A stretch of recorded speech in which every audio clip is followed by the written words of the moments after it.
K-pop sensation BTS shook the Wembley Stadium in London over the weekend, making them the first Korean artist to do so. And media across the globe had their eyes on the concert as well. Our Lee Min-sun tells us more.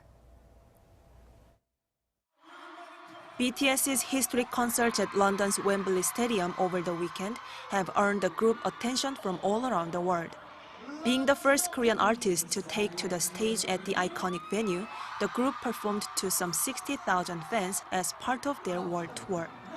Foreign media outlets also praised the group's performance.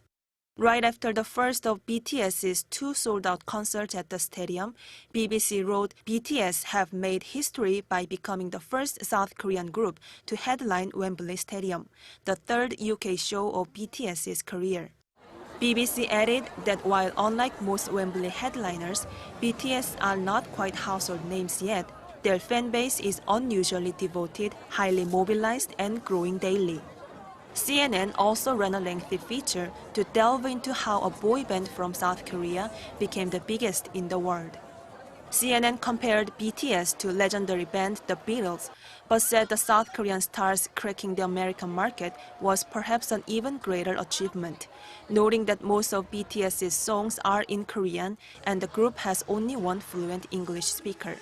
It also pointed out that the group's active use of social media has built a personal connection with the fan base, giving the group a huge advantage in gaining international fame thanks to their devoted networks of fans around the world. Lee Min-sun, Arirang News.